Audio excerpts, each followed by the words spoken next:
Bismillahirrahmanirrahim. Assalamualaikum warahmatullahi wabarakatuh. Waalaikumsalam Warahmatullahi warahmatullahi wabarakatuh. wabarakatuh. Sahabat sekalian, alhamdulillahirrahmanirrahim. Terima kasih sudah eh, hadir di kajian rutin Subuh Dunrat edisi hari Sabtu tanggal 27 November 2021. Mari kita panjatkan segala puja dan puji kita kehadirat Allah Subhanahu wa taala yang mana begitu banyak sekali rizki dan karunia yang tak terhingga sehingga kita dapat rezeki kesempatan, rezeki kesehatan, sehingga kita dapat berkumpul di kajian subuh ini dengan keadaan sehat. Alhamdulillah sehat walafiat semuanya. Salawat dan salam kita limpah curahkan kepada junjungan kita Nabi besar Muhammad Sallallahu Alaihi Wasallam, kepada keluarganya, kepada sahabatnya, kepada tabi'in, dan semoga kepada kita mendapatkan rahmatnya, mendapatkan syafaatnya nanti di yaumil akhir.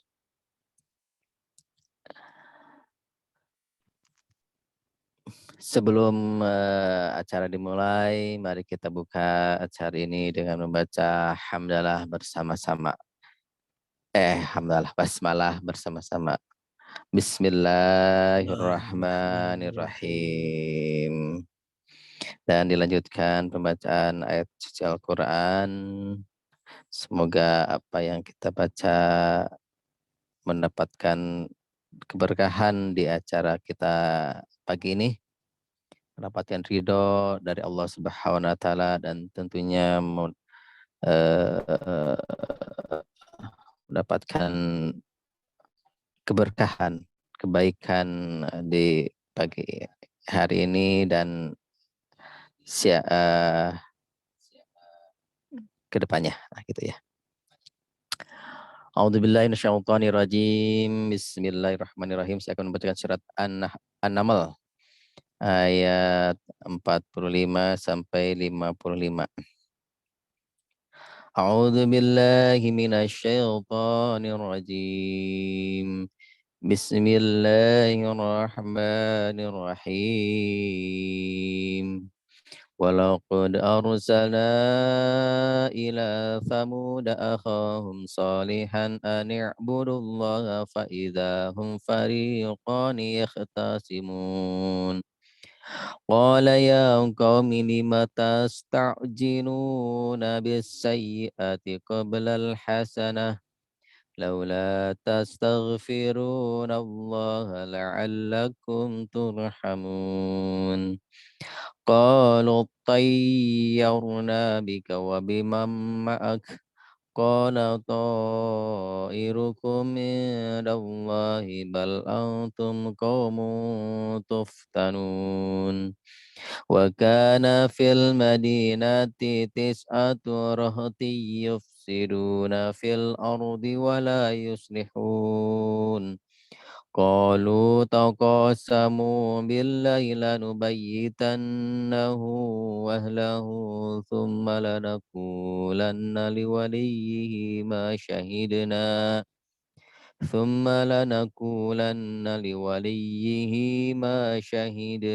mahlika ahlihi wa inna lasadiqun. Wa makaru makaran wa makarna makaran wa hum la yash'urun. Fanzur kaifa kana akibatu makrihim anna dammarnahum wa qaumahum ajma'in. Fatilka buyutuhum khawiyatan bima zalamu. Inna fi dzalika laayatan liqaumin ya'lamun. Wa anjayna alladhina amanu wa kanu yattaqun. ولوطا إذ قال لقومه أتأتون الفاحشة وأنتم تبصرون أئنكم لتأتون الرجال شهوة من دون النساء بل أنتم قوم تجهلون. Sadaqallahul adzim wa alhamdulillahirabbil. Terima kasih pada sahabat sekalian yang telah mendengarkan alunan ayat suci Al-Quran. Semoga apa-apa yang kita dengarkan dapat mendapatkan pahala dan berkahnya. Sahabat sekalian, mari kita lanjut ke selanjutnya, yaitu kajian subuh yang akan dibawakan oleh Kang Abu Marjan. Kami persilakan kepada Kang Abu. Mangga. Bismillahirrahmanirrahim. Assalamualaikum warahmatullahi wabarakatuh. Alhamdulillahirabbil alamin. Wassalatu wassalamu ala asrofil anbiya'i wal mursalin wa ala alihi wa ashabihi wa man tabi'ahum bi ihsanin ila yaumiddin. Qala Allah ta'ala fi kitabihil karim, a'udzu billahi as-sami'il 'alim minasy syaithanir rajim. Innal insana khuliqa halu'a idza massahu syarru jazu'a. Shadaqallahul azim. Alhamdulillah, puji dan syukur hanya milik Allah, Rabb yang senantiasa memberikan kita berbagai macam kenikmatan, terutama nikmat iman dan nikmat Islam. Sehingga wabil khusus pada kesempatan kali ini, Allah mudahkan kita untuk bermuwajahah dengan niat thalabul ilmi bersama-sama, saling mengisi kekosongan jiwa kita dengan ilmu-ilmu Allah yang mudah-mudahan menjadi penerang jalan kehidupan kita. Salawat dan salam semoga senantiasa tercurah limpahkan keharibaan baginda Rasulullah Muhammad Sallallahu Alaihi Wasallam pada keluarganya, para sahabatnya, para tabi'in, para tabi'ut tabi'in, dan mudah-mudahan keselamatan itu sampai juga kepada kita selaku umatnya yang insya Allah kita berusaha untuk mengikuti jejak langkah beliau di risalah Islam ini.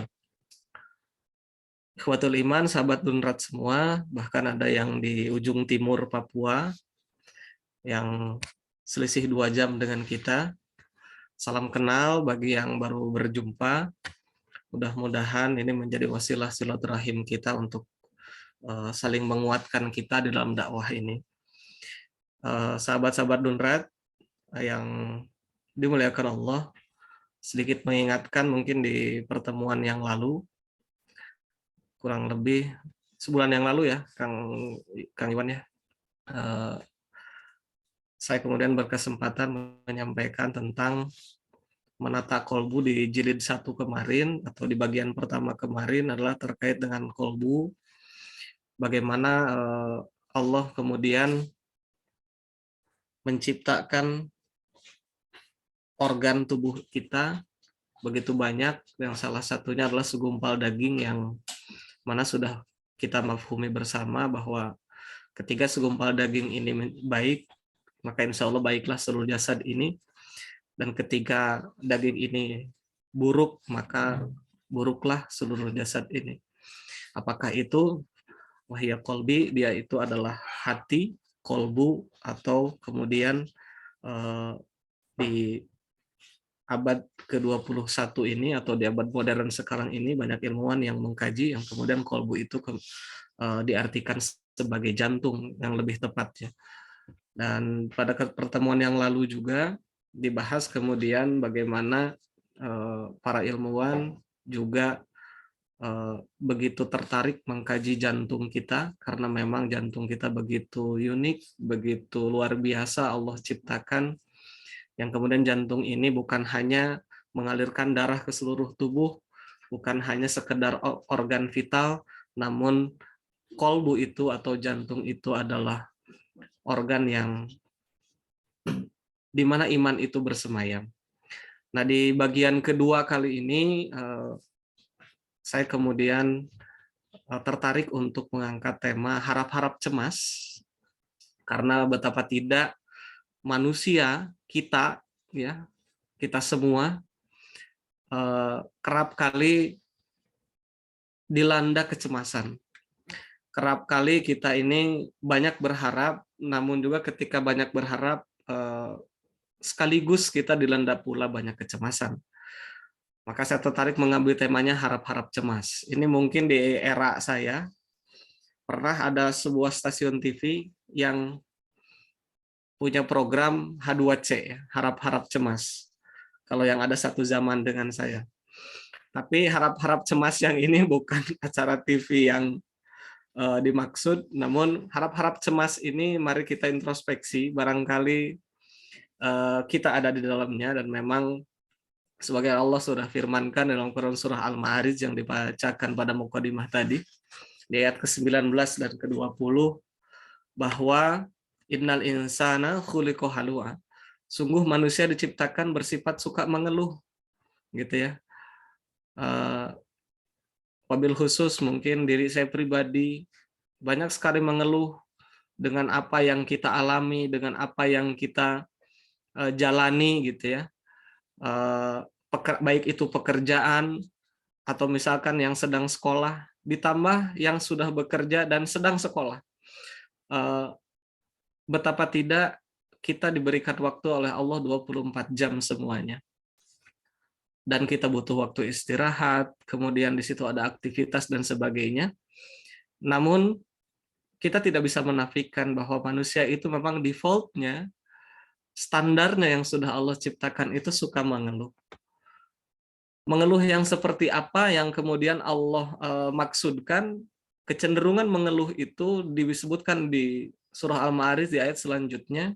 Apabila dia ditimpa kesusahan, dia berkeluh kesah. Jadi secara spesifik mengeluhnya karena dia ditimpa kesusahan. Bahkan cenderung jangankan ditimpa kesusahan, gitu ya. Ketika ditimpa banyak hal pun kadang menjadi jokes atau bercandanya orang Sunda, gitu ya. Dibere kasusah wae dibere kabungah wae sok mengeluh, gitu ya. Suka mengeluh. Aduh, banyak aduh kita itu. Ketika banyak uang, gitu ya, aduh ya hese ngabalanja kenana komo diberi kasusah, gitu ya, apalagi diberikan kesusahan oleh Allah. Maka wajar memang ketika diberikan kesusahan sudah default kita memang suka mengeluh. Namun kemudian apa sih yang membedakan kita ketika kita menyandang atau mengatakan diri kita sudah beriman di hadapan Allah? Maka mungkin di antara kita banyak yang sudah mafhum di Quran surah Al-Ankabut ayat kedua. Gitu. Bahwa apakah Allah akan membiarkan diri kita tidak diuji dengan mengatakan diri kita sudah beriman. Nah, dengan begitu maka kita meyakini bahwa semua ini adalah proses dalam kehidupan. Maka di kesempatan ini saya ingin kemudian mengajak khususnya diri saya pribadi dan umumnya pada ikhwatul iman sekalian yang hadir pada kesempatan pagi hari ini, sudah sejauh manakah langkah kita kemudian menuju apa yang diharapkan oleh Allah dengan penciptaan diri kita. Maka sudahkah kita ini memaknai apa yang sudah Allah gariskan kita diciptakan, melainkan untuk beribadah kepada Allah. Kata Allah dalam Quran surah Az-Zariyat. Tidaklah Allah ciptakan kita, manusia, dan juga jin bahkan, melainkan itu semua adalah untuk beribadah kepada Allah. Maka sejatinya memang hidup kita ini adalah ibadah di hadapan Allah. Baik itu dari mulai kita bangun tidur sampai tidur lagi, maka luar biasanya ketika Allah turunkan Al-Quran, lebih tepatnya Allah utus Rasul, kemudian firman Allah itu turun berangsur-angsur dari mulai ayat pertama sampai dengan ayat terakhir, dan lengkaplah itu menjadi mushaf Al-Quran yang sampai hari ini kita baca, 30 juz semuanya, maka itulah guidance hidup kita, maka itulah adalah pedoman hidup kita untuk mengarungi kehidupan ini dengan berbagai macam problematikanya. Kita yang hari ini hadir pun berangkat dari berbagai macam latar belakang keilmuan, dengan latar belakang berbagai macam pekerjaan. apapun pekerjaan kita, apapun posisi kita hari ini. Maka mari kita introspeksi terlebih dahulu sebelum kita berada pada posisi diri kita hari ini. Ketika kita ingin menata kalbu, mari kita introspeksi diri kita sebelum kita berada posisi hari ini. Bahkan mungkin hari ini kita masih belum bersyukur dengan apa yang kita miliki. Maka mari kita flashback dulu ke belakang. Bagaimana Allah kemudian lahirkan kita. Saya pribadi sudah berkepala 3. Yang hadir di sini mungkin ada yang berkepala 2. Atau ada yang 17 tahun juga ya di sini. Ada yang berkepala 1 gitu ya. Ketika misalkan umur kita mengindikasikan bahwa begitu banyak perjalanan yang sudah kita lakukan. Anggaplah kita berproses standar dari mulai kita lahir, kemudian kita bayi gitu ya, disusui oleh ibu kita, bahkan mungkin di sebagian yang lain ada juga yang tidak menyusu kepada ibundanya, karena mungkin sudah ditinggalkan. Di situ pun sudah Allah berikan kespesialan-spesialan dalam hidup kita. Apapun yang terjadi, Allah punya cara, Allah sudah punya takdir untuk diri kita. Maka salah satu keimanan kita, rukun iman kita adalah mengimani qada dan qadarnya Allah. Dengan kita berkata diri kita sudah beriman, dengan berbagai macam tadi, misalkan keimanan itu ada tanda-tandanya. Dari rukun iman yang pertama, iman kepada Allah, iman kepada malaikat Allah, kitabullah, kemudian Rasulullah, kemudian hari kiamat, hari kiamat, dan kemudian qada dan qadar. Maka salah satunya yang menjadi concern kita adalah kita mengimani ketetapan yang sudah Allah berikan pada diri kita masing-masing dengan begitu banyak macam cerita. Dan bagaimana cerita itu, sejarah itu kemudian akan menjadi daya dorong untuk menjadikan kita, mohon maaf, tidak banyak mengeluh. Yang sebagaimana kemudian Allah sindir di dalam Quran surah Al-Ma'arij tadi. Bahwa Allah sudah menyampaikan kepada kita, memang suka mengeluh karakter diri kita. Namun akan menjadi luar biasanya kita, kalau misalkan keluhan-keluhan itu tidak menjadikan kita menjadi makhluk yang lemah. Tidak menjadikan kita menjadi makhluk yang kecenderungan kita adalah makhluk yang tidak diharapkan. Karena Rasulullah diutus kepada akhir zaman. Kita ini kan makhluk akhir zaman gitu ya. Tidak ada Rasul lagi setelah Muhammad SAW. Dengan begitu luar biasanya Allah berikan sosok seagung Muhammad SAW. Bahkan sehingga sekali Michael H. Hurt di dalam bukunya 100 tokoh yang berpengaruh pada peradaban manusia, di dalam sejarah manusia, maka Rasulullah Muhammad menempati ranking nomor 1. Betapa tidak, Hurt itu adalah seorang orientalis. Dia tidak beragama muslim, namun menempatkan objektif Muhammad adalah makhluk terbaik, sosok terbaik, bahkan pada tataran sejarah manusia. Mengapa saya sampaikan ini? Untuk kita contohi ikhwatul iman rahimakumullah, teman-teman semua, termasuk saya mengingatkan diri saya pribadi, maka tidak ada sosok terbaik lainnya yang bisa kita contoh, yang kita bisa jadikan benchmark di kehidupan ini, atau mau kita jadikan idola sekalipun, selain Rasulullah Muhammad SAW. Dari mulai lahirnya, dari kemudian dia beranjak kanak-kanak, masa kanak-kanaknya, kemudian beranjak remaja, menikah, dan seterusnya, sampai kemudian Rasulullah berhasil merubah peradaban dari peradaban jahiliyah menjadi peradaban ilmiah. Bahkan dengan tonggak-tonggak peradaban Islam itu, kemudian lahirlah peradaban-peradaban lainnya, dan Islam kemudian berjaya sampai berabad-abad lamanya. Maka ikhwatul iman rahimakumullah, mari kita contohi beliau sebagai contoh terbaik untuk mengarungi kehidupan ini. Dan pasangannya adalah Al-Quran. Ketika Rasulullah diutus, bukan hanya Muhammadnya, namun kemudian Allah sekaligus turunkan mukjizatnya berupa Al-Quranul Karim. Maka Al-Quran sebagai guidance hidup kita, hudal linnas, kata Allah, bahwa Al-Quran itu adalah pegangan hidup manusia, gitu ya.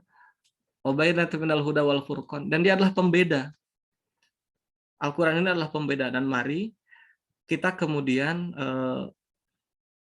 lakukan ini kepada kehidupan kita. Tadi di awal kemudian saya mengajak kita semua untuk kemudian kita merenungi beberapa tahun sebelum hari ini. Betapa tidak, kadang manusia ini banyak ingkar. Di sisi lain, manusia banyak mintanya sama Allah. Ingin A, ingin B, ingin C, ingin harta, kemudian ingin kedudukan, ingin pasangan yang baik rupanya, dan seterusnya.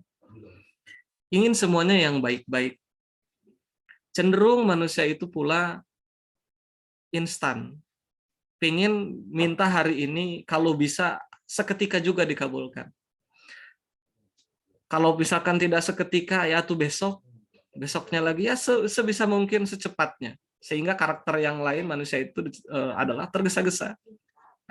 Padahal Allah sudah memiliki waktunya tersendiri untuk kapan itu kemudian bisa kita nikmati atau bisa kita raih, yang kemudian kita bisa nikmati. Watul iman rahimakumullah. Saya kemudian teringat dengan sebuah hadis dari Abdullah bin Mas'ud radhiyallahu anhu. Ia berkata bahwa Nabi Shallallahu alaihi wasallam membuat gambar persegi 4. Watul iman. Izin saya, ini bisa share screen? Harusnya sih bisa. Tapi kita, Kang Ustadz, nggak ada co-hostnya itu. Oh gitu. Sudah tuh. Zoomnya nggak ada co-host. Tidak apa-apa. Saya ini kan aja lah ya. Tadinya mau saya share nggak apa-apa. Mudah-mudahan pagi ini tidak rasa kantuk kita tidak menghalangi untuk kita bisa berimajinasi gitu ya. Siap. Jadi ke Pak Dokter nanti ada co-hostnya. Ini kemarin mah ada co-hostnya, cuma sekarang jadi hilang, jadi cuma ada host aja itu. Sabias. Kita coba tadi dari hadis yang tadi saya sampaikan. Sebentar.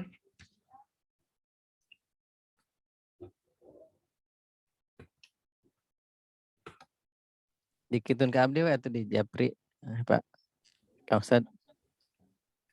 Oke, itu rada iya abdi komputernya komputer jadul Kang, jantan rada lemot. Baik, sambil menunggu ininya tampil. Sudah.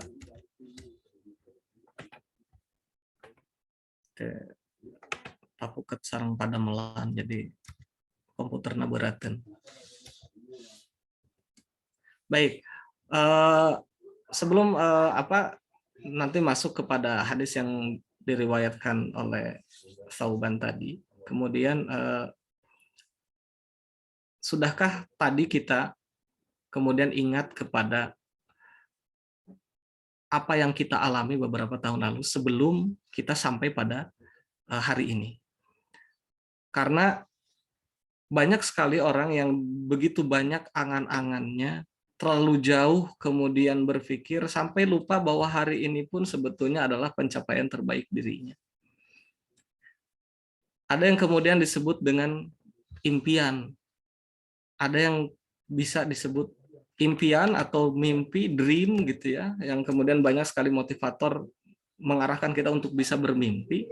Namun jangan lupa bahwa kadang beda tipis dengan yang namanya angan-angan. Jangan sampai kemudian apa yang kita cita-citakan, ada yang berupa cita-cita gitu, ada yang berupa angan-angan, gitu. Nah, maaf, dari Abdullah bin Mas'ud radhiyallahu anhu, ia berkata bahwa Nabi Shallallahu alaihi wasallam membuat gambar persegi 4,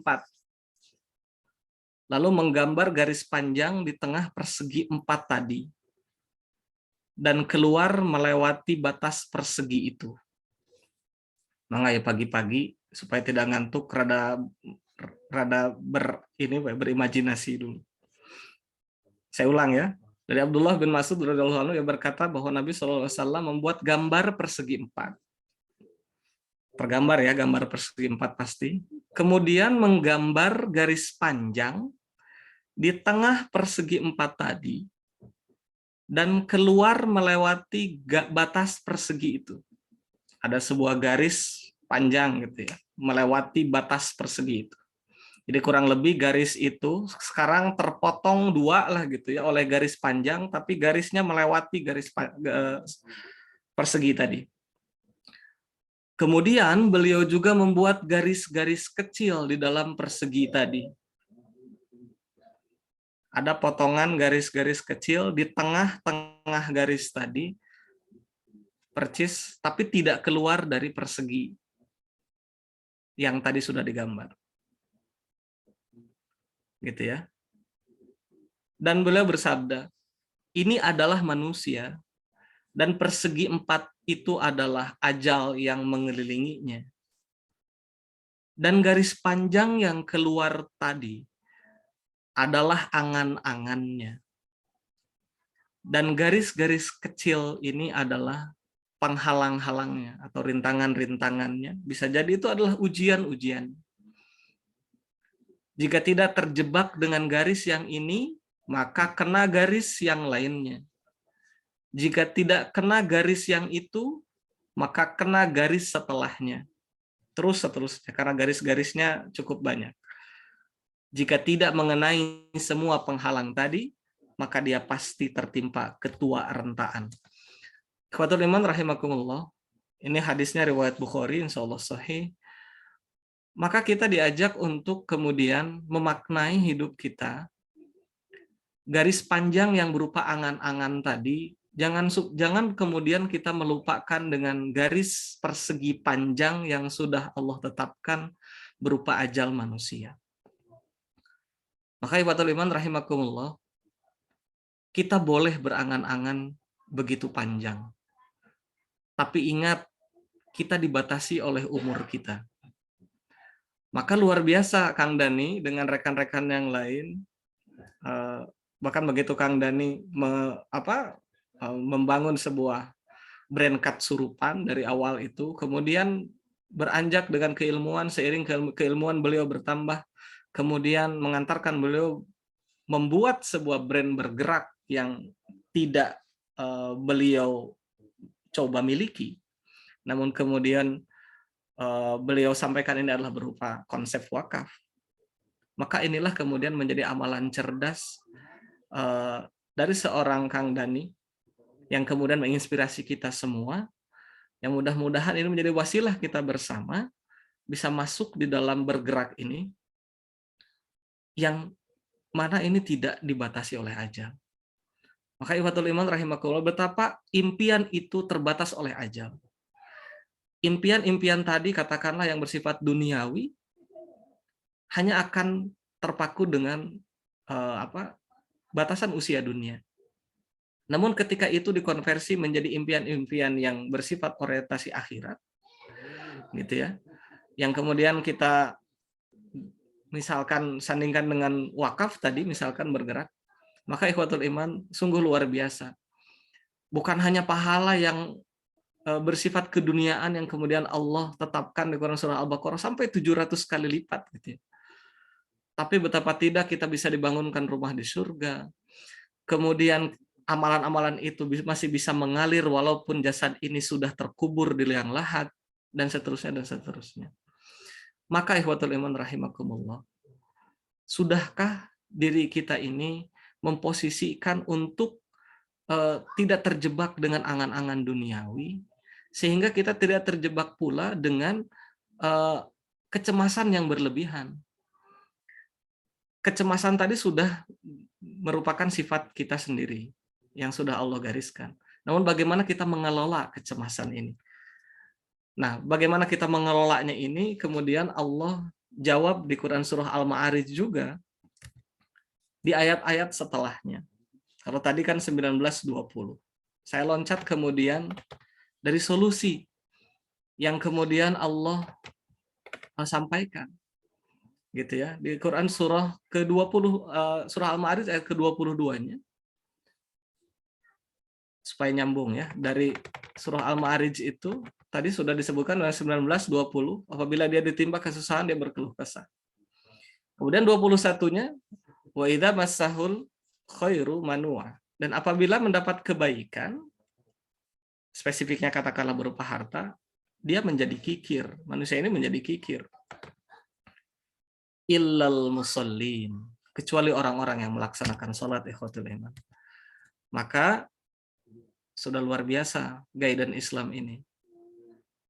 Dari mulai Allah kemudian utus Rasulnya, Allah turunkan kitabullah sebagai guidance hidup kita. Di dalam Al-Quran itu, betapa tidak ini menjadi panduan bagi bukan hanya orang-orang yang beriman, tapi untuk manusia. Spesifiknya untuk orang-orang yang beriman, illal musallin, kecuali orang-orang yang melaksanakan salat, kata Allah. Alladzina hum ala salatihim daimun. Salatnya yang kayak gimana? Mereka yang tetap setia melaksanakan salat. Salatnya dawam, ikhwatul iman rahimakumullah. Mudah-mudahan kualitas salat kita, maka ini menjadi pengingat diri saya pribadi dan umumnya kita semua yang hadir, maka sholat itu bukan hanya sekedar sholat yang dilaksanakan 5 kali sehari, hanya sekedar gugur kewajiban, namun bagaimana sholat itu kemudian meresap pada diri kita menjadi sebuah amalan yang dawam, yang disampaikan di Quran Surah Al-Ma'arij ayat 23-nya. Kemudian ayat 24-nya, dan orang-orang yang dalam hartanya disiapkan bagian tertentu. Nah ini, gitu ya, sudah tepatlah pokoknya mah. Sahabat-sahabat Dunratna gitu ya, merapat satu barisan dengan bergeraknya. Yang mudah-mudahan harta itu kemudian jadi wasilah. Kalau kata Kang Dani, kata siapa mobil nggak bisa masuk kuburan dalam tanda petik gitu ya. Nggak, kata siapa mobil atau motor dan sebagainya nggak bisa ikut kita ke akhirat gitu ya. Bisa kalau itu kemudian dikonversi menjadi jalan fisabilillah. Kemudian ayat selanjutnya, gitu ya, disiapkan bagian tertentu bagi orang-orang miskin tadi ya di Quran surah Al-Ma'arij ayat ke-25-nya. Bagian tertentu bagi siapa? Bagi orang miskin yang meminta dan ataupun tidak meminta. Kemudian ayat ke-26-nya, dan orang-orang yang mempercayai hari pembalasan. Maka betapa tidak, hari pembalasan itu bagian dari rukun iman kita. Maka orang-orang yang beriman pastilah menggunakan itu untuk sebaik-baik kehidupan kita di kehidupan yang lebih kekal. Dan orang-orang, ayat selanjutnya 27, dan orang-orang yang takut terhadap azab Tuhannya. Ya kita lumrah manusia biasa. Tidak Allah ciptakan neraka kalau itu tidak berfungsi untuk memberikan kita ketakutan. Bahkan tidak normal kita kalau kita tidak takut terhadap neraka, tidak takut dengan ancaman azabnya. Gitu ya. Kemudian sesungguhnya terhadap azab Tuhan mereka tidak ada seseorang yang merasa aman. Gitu ya, dari kedatangannya. Kita yakin kalau misalkan kita ingkar, justru kita akan ditimpa azab itu. Kemudian ayat 29, dan orang-orang yang memelihara kemaluannya.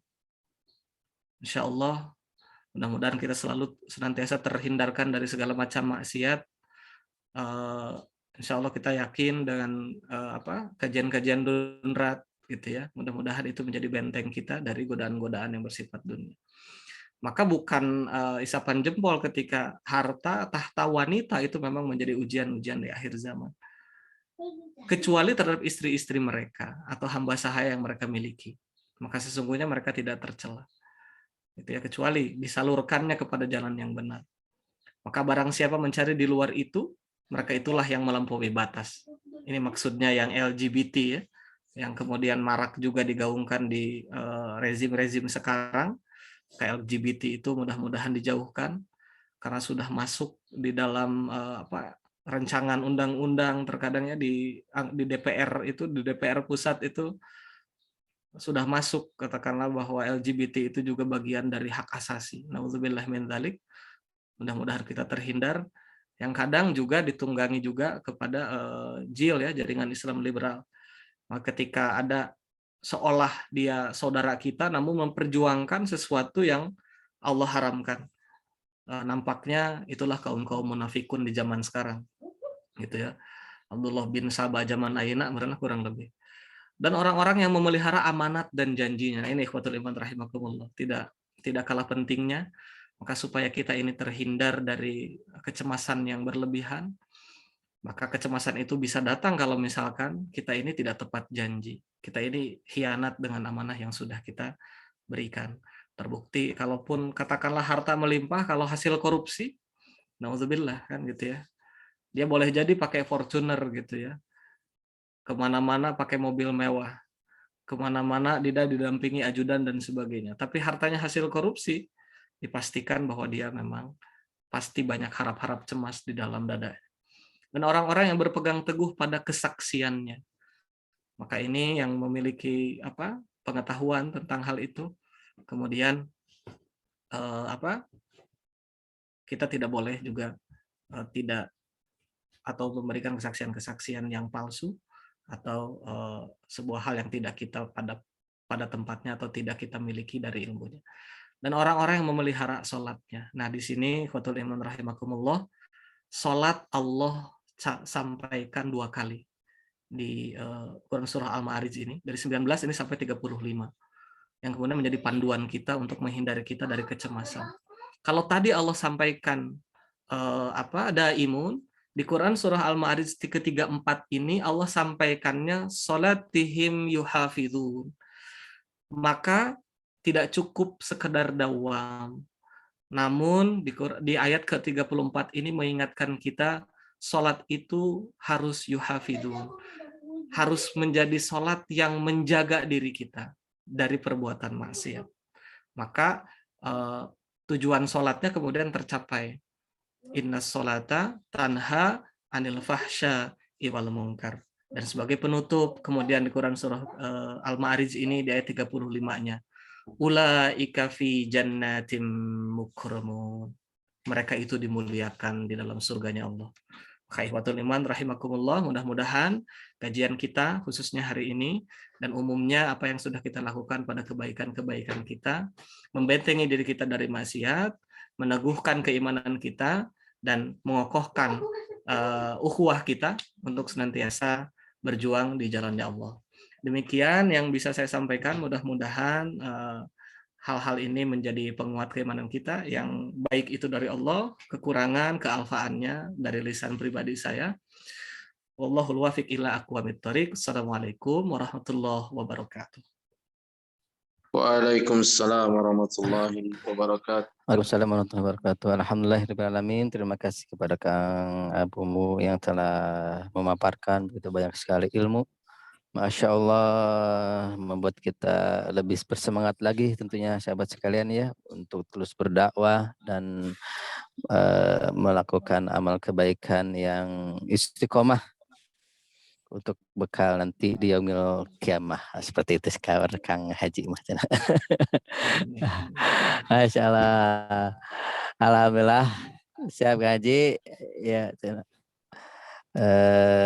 sahabat sekalian, waktu masih ada untuk silakan untuk ada pertanyaan buat 2 orang aja dulu.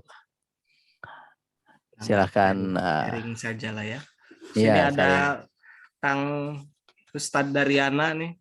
Sahabat Masya saya Allah, dari Kang Disperindak, Ustadz Daryana. hadir juga beliau. Selamat datang, ahlan wa sahlan. Ustadz Fei Damang, Kang Haji Dea. Masya Allah. Syekh Damang, Syekh. Tehiana Damang.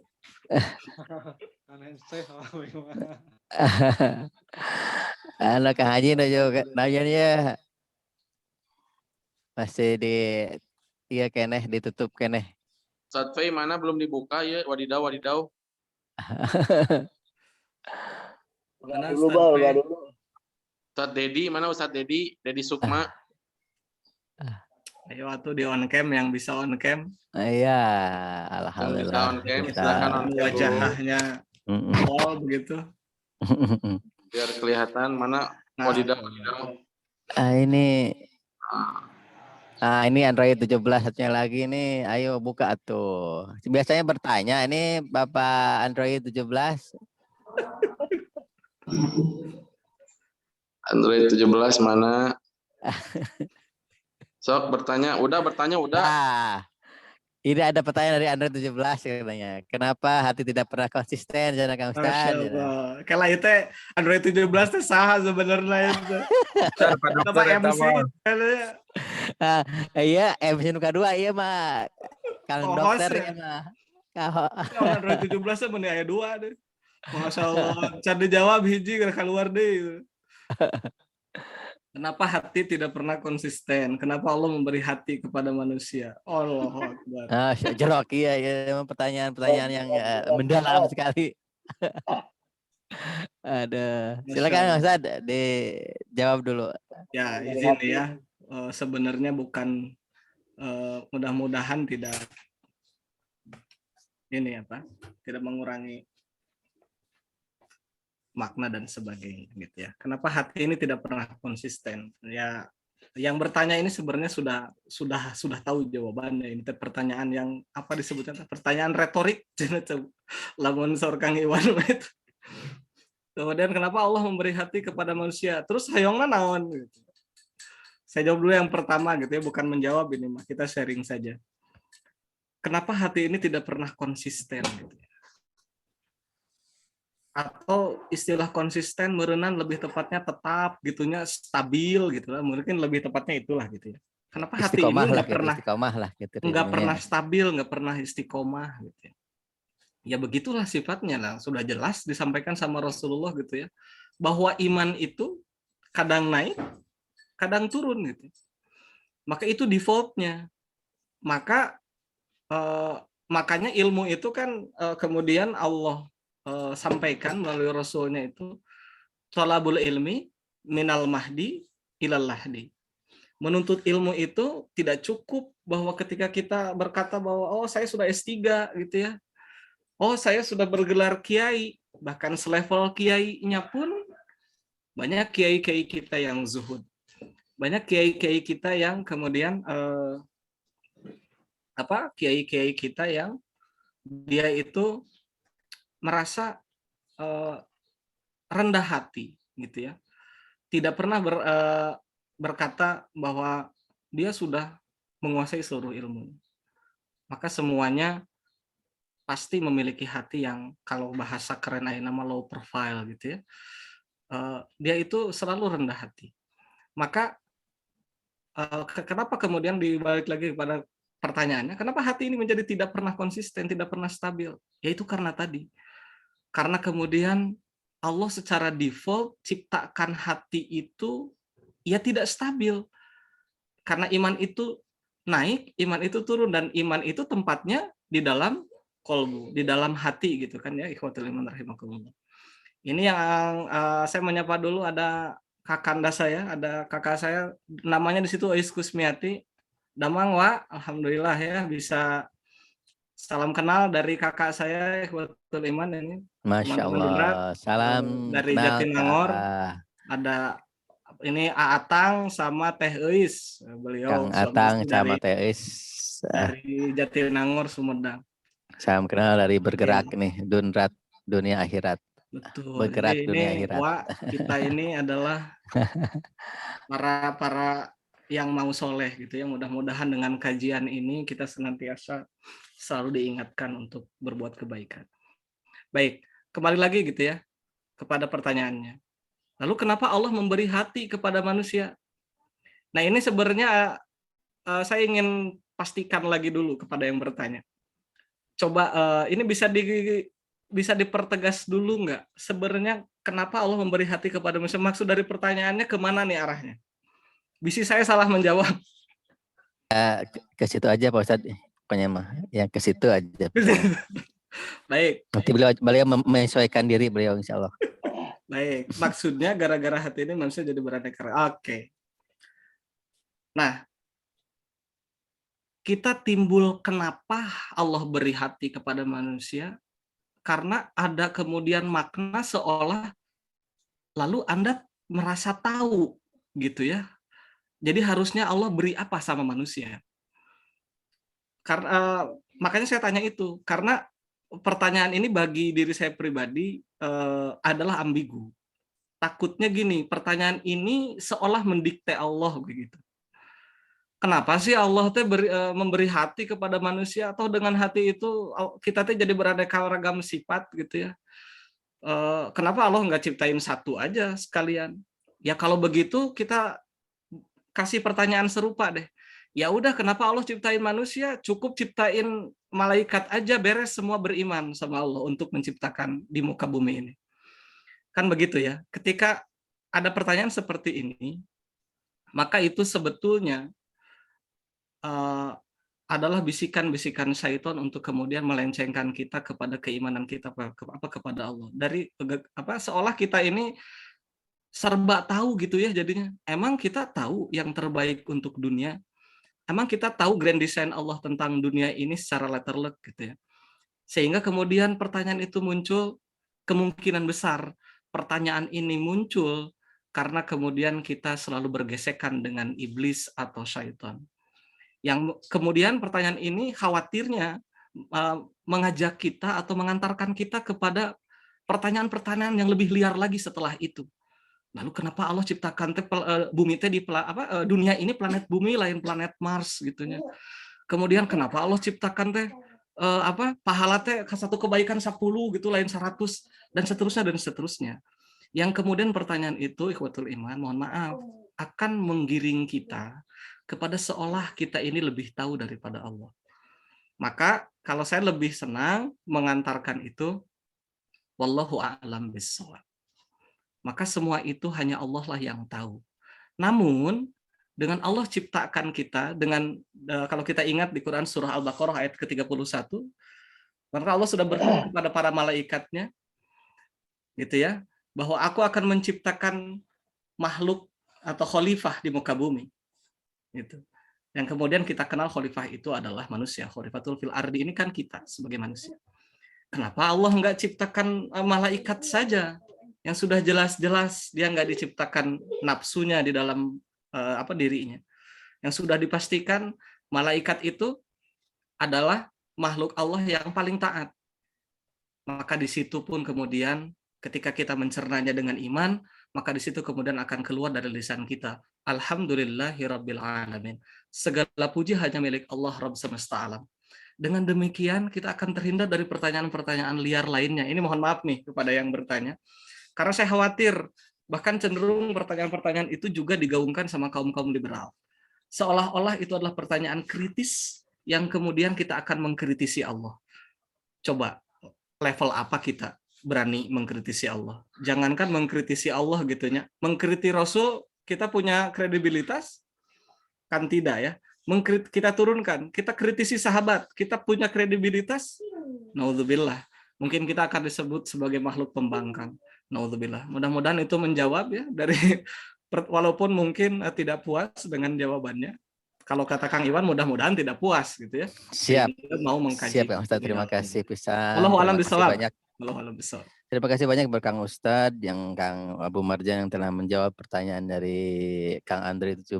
Semoga jawaban dari Kang Ustadz yaitu tetap tidak puas dan selalu menggali ilmu dari berbagai sumber lah begitu ya. Dan tidak puas dengan satu jawaban dan terus menggali lagi dan belajar lagi begitu dan tetap istiqomah. Di sini sebentar Kang Iwan. Siap. Di sini ada Kang Haji Dea, barangkali ingin menambahkan Kang Haji. Oh iya, siap Kang Haji. Silahkan nih Kang silahkan barangkali dari perspektif yang lain. Ini Kang Ustadz Fei, silakan kemarin dengan keilmuan beliau. Tafadhol yang masykur, menjaga hati, silakan Kang Ustadz Fei, ada tambahan. Kang Ufei, Kang Haji. Mana Kang Haji teh tadi teh aya ngelelep deui. Iya, insya Allah itu udah mau bergerak. Ustadz Fei mana? Ustadz Fei belum wadidau nih. Aduh, lagi mepende, iya, sa. PB. Gitu. Mangga Kang Haji Dea, barangkali ada tambahan. Tambahan dari saya, jika ingin tidak labil gitu ya, hati tidak pernah harus. Ketika ingin konsisten, dekat-dekat Masjid Istiqomah ya, insya Allah kalau dekat di Masjid Istiqomah akan tetap istiqomah. Jadi kabawa ya gitu. Jadi siga pepatah teh mengatakan pami deket jeung penjual minyak wangi kabawa wangi gitu. Cugan we jeung Masjid Al Istiqomah mah kabawa istiqomah begitunya. Betul, betul. Harus pisan. Ya. Wakunu ma'asodikin sahur Rasulullah. Jadi kita harus bersama-sama dan orang-orang yang sodik gitu ya Iya namanya. benar, Benar. siap. Udah. Mudah-mudahan itu Atau ceket-ceket istiqomah. Kang Sodi, Kang Soleh Kita gitu. Insya sodik Allahnya. Kang Saleh gitu ya. Laras Kang Aduh. Iwan, laras. Enggak, sahabat sekalian yang ingin bertanya kembali, sharing. Kang Haji ada tambahan, Kang Haji? Ini udah ada yang jelas tadi, kan Kang Haji. kalau hati itu kan hubungannya dengan ya siapa yang membuat hati gitu kan. Kalau kita pengen istiqomah gitu kan. Soalnya kalau memang Pak Dokter pengen istri komah gitu kan, ya itu memang hatinya harus lebih kuat gitu. Kenaon bah, di Al-Quran sudah banyak sekali ya gitu. Kayak di Al-Quran surat apa? Al-A'raf ayat 205. Rabbaka fi nafsika tadarru'an wa khifatan wa dunal jahri minal qawli bil guduwi wal asali wala takum minal ghafilin. Dan ingatlah Rabbmu dalam hatimu gitu kan, dan rendahkan hatimu dan rasa takut dan dengan mengeraskan suara pada ini kan satu tanda bahwasanya tidak ada satu ikhtiar apapun gitu kan kecuali ya dengan selalu mengingat Allah, berdoa. Kalau yang paling akrab dengan kita kan yang surat apa Arodu itu ya, bahwasanya hanya dengan mengingat nama Allah maka hati akan tenang. Itu menjadi kunci. Apapun itu kan kegiatan kita, apapun ikhtiar kita, apapun kemampuan kita, apapun usaha kita untuk bisa nyaman, hidup damai, kemanapun banyak refreshing atau mau ke gunung, ke lembah, sungai, ke laut, kemanapun gitu kan. Itu sebenarnya hanya kenyamanan yang sempurna itu tadi dengan hanya mengingat kepada Allah. Jadi banyak orang yang ingin nyaman, tapi ketika sudah nyaman dia terlena dengan kenyamanannya yang mungkin ya harus saling kita mengingatkan. Termasuk kita juga jangan sampai kita nyaman juga dengan aktivitas yang dilakukan, tapi ternyata dia lupa juga gitu kan untuk memberikan kenyamanan buat kolbunya. Ini yang berat memang untuk para pendakwah tuh. Di saat dia harus fisiknya juga lumayan terkuras, tapi dia sebenarnya harus juga ruhnya itu selalu diisi dengan nuansa-nuansa yang memang bisa menguatkan agar fisiknya lebih kuat lagi. Karena kekuatan ruh ini bisa melebihi fisik jika memang dilakukan dengan keikhlasan. Jadi kuncinya udah ingat sama Allah, jalan hidup dengan ikhlas, dengan apa yang terjadi. Maka insya Allah hati ini akan menjadi lebih tenang, hati ini akan lebih nyaman, hati ini bisa istiqomah di jalan Allah. Ini mah mengingatkan besar pribadi sebenarnya mah. Seperti itu. Ya. Jadi nggak ada rumus yang terbaik kecuali kembali kepada yang memberikan hati kepada kita. Begitu, Pak Ustadz. Moga-moga tidak puas, Pak.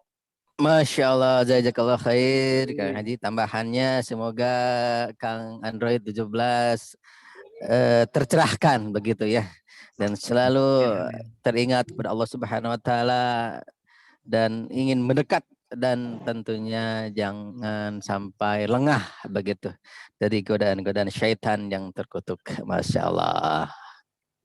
Sahabat sekalian, kita sudah di ujung acara.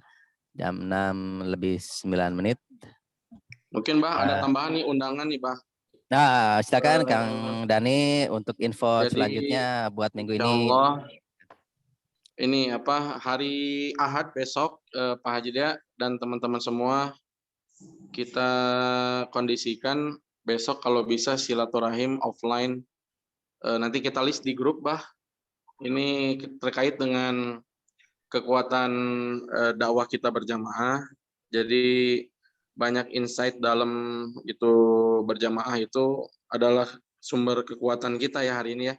Jadi nanti mudah-mudahan nih Ustadz Marzan, kemudian ada Ustadz Yana, Ustadz Fei di hari Ahad, kita cari tempat dulu nih besok. kita ketemunya offline ya, karena kita sudah lama tidak bertemu dengan teman-teman dan sahabat-sahabat Dunrat offline. Sekaligus kita akan kasih tahu dan cara baca laporan keuangan dari sistem Bergerak. wakaf bisnis bergerak ini seperti apa. Jadi biar tambah lagi paham betul bahwa sekali lagi bergerak itu udah bukan punya saya ya. Bergerak itu adalah punya Allah Subhanahu wa taala, yang kebetulan saya sebagai nazirnya, saya sebagai pengelolanya yang harus serius, sungguh-sungguh, ikhtiar, nggak main-main membesarkan konsep wakaf bisnis ini yang kita ambil aplikasi dari miniatur pasar Manakoh ya. Jadi nanti teman-teman semua harus lebih tahu dan lebih paham lagi, karena sekali lagi PR berat kita yang menjadi konsentrasi kita adalah ketika kita bisa sama-sama dan bareng-bareng ngaji ya. Kita bisa berjamaah ngaji, kita bisa berjamaah sholat subuh, tapi kita tidak bisa berjamaah berbisnis. Ini adalah PR besar kita. Jadi Manakoh, pasar Manakoh itu adalah konsep di mana Rasulullah dengan para sahabat itu sholatnya bareng-bareng, kemudian ngajinya bareng-bareng, dan bisnisnya bareng-bareng. Nah, kita giliran sholat bisa bareng, giliran ngaji bisa bareng, tapi giliran bisnis itu berantem ya. Jadi itu PR berat kita, karena pasar Manakoh itu, wallahi ketika saya mengkaji benar dalam-dalam tentang sirahnya, maka para sahabat yang di awalun itu, yang ada di Ansor dan yang ada di Muhajirin itu bersatu untuk bikin pasar Manakoh, artinya bisnis bareng. Lalu kemudian ketika kita baca sejarah lagi, Muhammad Sholah yang bikin konsep di wakafnya Al-Azhar Mesir, itu juga sama, ada 9 pengusaha bersatu, lalu kemudian melibatkan 10 orang itu menjadi 10 itu menjadi Allah, menjadi yang yang ke-10-nya ya. Jadi sirkahnya dengan Allah. Maka tadi sekali lagi, wakaf bergerak itu bukan punya saya. Jadi saya kebetulan hanyalah orang yang terpilih dan dipilih untuk mengamanahi bisnis ini. Jadi sekali lagi saya tidak ada merasa itu milik saya. Justru saya berterima kasih sama sahabat-sahabat semua, sahabat-sahabat SBC, sahabat-sahabat siapapun yang betul-betul totalitas, sekali lagi, karena memang betul-betul harus ada keseriusan yang totalitas di dalam sebuah perjalanan. Jadi nggak bisa nanti si Kang Dani yang terkenal, nanti si A yang terkenal. Jadi tidak bisa begitu, karena memang sudah diwasilahkan ketika bagian dari sebuah konsep peperangan ini dilakukan secara berjamaah.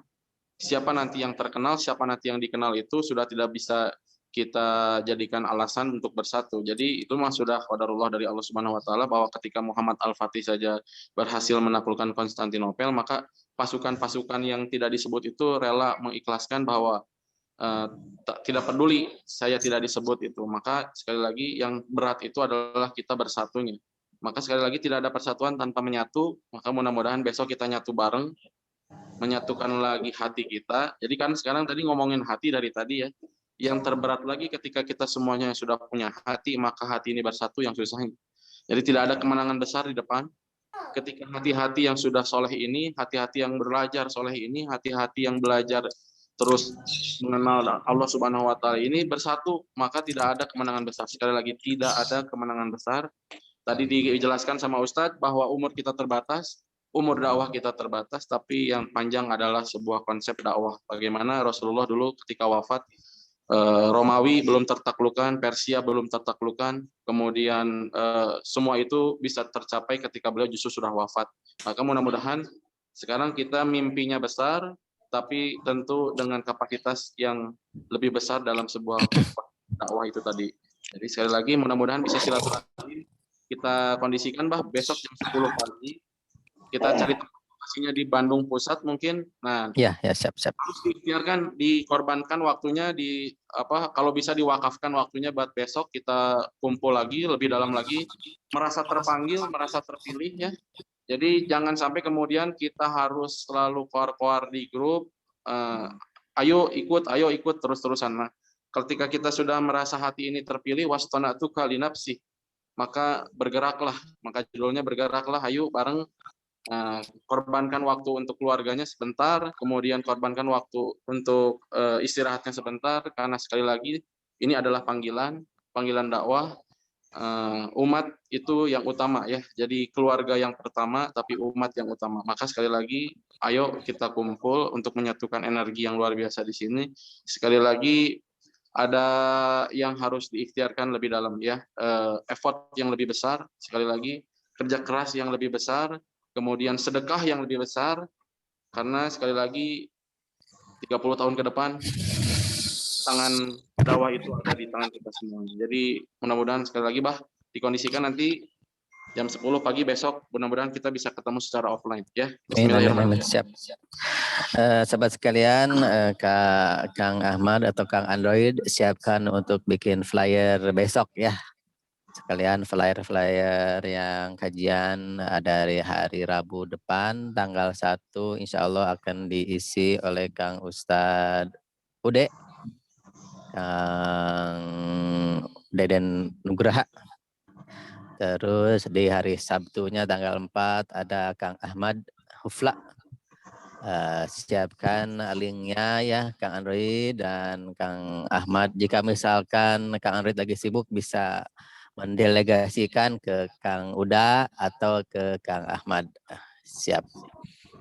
Untuk acara besok disiapkan tempatnya, nanti hubungi Kang Dani untuk tempatnya. Mungkin kalau tempat sudah dikasih tempat buat di kantornya Pak Haji Nurdin di Bawah Batu. Jadi Mumtaz itu kan ada ruang meetingnya, itu bisa sambil makan program bareng di situ, gede lumayan. Nah, bisa dikondisikan mungkin di Jalan Buah Batu. Gimana menurut komisaris kita Pak Haji Dea? Kang Haji gimana nih ininya? Hayu. Siap, berarti kita di di tempatnya ya, gimana, Kang. Teh? Kalau mau di rumah aku juga boleh. Oh, boleh, siap. Kita butuhnya yang di room meeting sih Teh, biar ada papan tulis. Ada papan tulis. Bisa mau meet up Dunrat lagi gitu. Boleh, siap nanti kita jadwalkan. Tapi nanti besok saya kondisikan atau berarti Teh ya. Saya kondisikan dulu nanti apakah memang bisa di Teh Karina atau gimananya. Pokoknya hari ini saya segera kondisikan berapapun orang yang mau datang biar kita tahu dan biar CEO bergeraknya juga menjelaskan dan saya juga bantu menjelaskan bahwa sekali lagi silaturahim offline ini kita harus ikhtiarkan karena sudah beberapa bulan kita tidak bertemu ya. Iya, hampir 1 tahun ya, 1 tahun lebih mungkinnya kita nggak ketemu di offline gitu ya dengan sahabat-sahabat yang dari sekalian. Papua juga kalau boleh mau datang mangga besok. Bisa sekarang. Papua bisa di kirim tiket ya. Nanti di Zoom ya, nanti dikasih link Zoom-nya buat yang di Papua. Masya Allah. Kang Yasir siap ya besok. Kang Yasir siapkan waktunya, teman-teman dari Hiking Club. Ya, biar memperkuat ini, ya. Iya, ukhuwah kita memperkuat jadi teman-teman Dunrat bisa tahu hiking itu apa dan kegiatannya apa. Jadi semuanya kita harus konsepnya berjamaah itu betul-betul terwujud ya. Ufay di antos undangannya Ira hiking cenah hujan kene nama hiking nang kenge salodo. Ripu bari hujan hiking mah. Siap, siapkan flyernya ya buat Kang Android 17, Kang Dedi Sukma atau Kang Ahmad. Berlomba-lomba dalam kebaikan, siapa tercepat nanti saya akan share. Pokoknya nama anu panggilan ngirim, eta nu di-share ya. Pokoknya nama ayo berlomba-lomba. Kita foto bareng dulu terus berdoa apa? Siap, kita foto bareng ya sahabat sekalian. Siap dibuka dulu videonya. Silakan. Pelvo. Iya tong maka chatting heula ya. Siap 1 2 kelak. 1 2 action. Oke, kita cek. Bismillahirrahmanirrahim. Mana ini berarti? Oh, sip. Mantap. Masya Allah, udah menuju iya tawaf. Aduh. Ya Rob, amin. Semoga segera ke Ka'bah ya Rob. Amin. Sahabat sekalian, terima kasih telah stay tune dari tadi sampai jam 6.20 ini. Alhamdulillah. Ayo berdoa dulu, Semangat Pak. bergerak. Ramadan, Sebelum kita lanjut, kita berdoa dulu ya, sahabat sekalian. Silakan Kang Ustaz Marjan, Ustadz Marjan, mangga di Enggak, enggak. Marilah sahabat-sahabat semua kita menundukkan hati ini seraya bermunajat kepada Allah. Wassalli ala Muhammadin wa ala alihi washabihi ajmain. Amin Allah ya rabbal alamin. Alhamdulillahi rabbil alamin hamdan syakirin hamdan naimin la yuwafi ni'amahu wa yukafi'u mazidah. Ya rabbana lakal hamdu kama yanbaghi li jalali wajhika wa 'azimi sultanik. Allahumma ighfir lana dhunubana wa liwalidayna warhamhuma kama rabbayana shighara. Allahumma innaka ta'lamu anna hadhihi al-qulub qad ijtama'at ala mahabbatik waltaqat ala ta'atik wa tawahadat ala da'watik wa ta'ahadat ala nusrati syari'atik fawathikil lahum marabitataha wa addim wuddaha wahdiha subulaha wamla'ha binurika alladhi la yakhbu wasrah surha bifaidil imani bik wa jamilit tawakkuli alaik wa ahyiha bima'rifatik wa amitha ala syahadati fi sabilik innaka ni'mal maula wa ni'man nasir. Ya Allah, sesungguhnya Engkau Maha mengetahui bahwa hati-hati kami telah berkumpul atas dasar mahabbah kepadamu, bertemu atas dasar taat kepadamu, bersatu atas dasar dakwah kepadamu, dan berjanji setia untuk membela syariatmu. Maka kuatkanlah ikatannya ya Allah, lestarikanlah kasih sayangnya, tunjukkanlah jalannya, dan penuhilah dengan cahayamu yang tidak akan pernah redup.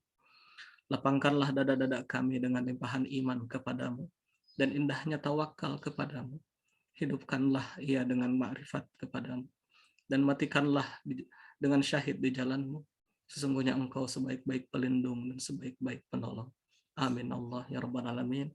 Rabbana atina fid dunya hasanah wa fil akhirati hasanah wa qina adzabannar walhamdulillahi rabbil alamin. Alhamdulillahirrahmanirrahim. Terima kasih kepada sahabat sekalian.